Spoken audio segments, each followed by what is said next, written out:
तुम्हाला माहीत आहे का, महाराष्ट्रात असे 3 धबधबे आहेत जे पाहिल्यावर परदेशात गेल्यासारखं वाटतं. चला सुरू करूया. त्या अगोदर आपल्या चॅनलला सबस्क्राईब नक्की करा. नंबर 1, वजराई धबधबा. साताऱ्यातील कास पठाराजवळ असलेला वजराई धबधबा हा महाराष्ट्रातील सर्वात उंच धबधबा आहे. ह्या धबधब्याची उंची 853 फूट इतकी आहे.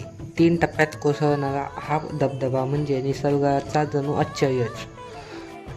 पावसाळ्यात इथं धुकं आणि हिरवाई यांचं स्वर्गीय मिलन पाहायला मिळतं.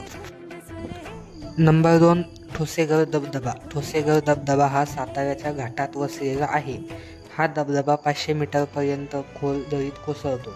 आजूबाजूचं जंगल, पक्ष्यांचे आवाज आणि खोलवर कोसळणारं पाणी मन एकदम शांत करतं. नंबर 3, रंधा धबधबा. भंडारदऱ्यातील रंधा धबधबा म्हणजे ऊर्जा आणि रौद्र निसर्गाचं दर्शन. 170 फूट उंचीवरून प्रवरा नदीत कोसळणारा हा धबधबा केवळ सुंदरच नाही तर महाराष्ट्रातील जलविद्युत निर्मितीचा एक महत्त्वाचा भाग देखील आहे.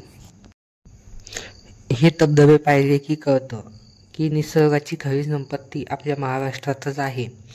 यापैकी तुमचा आवडता धबधबा कोणता आहे हे कमेंटमध्ये नक्की सांगा.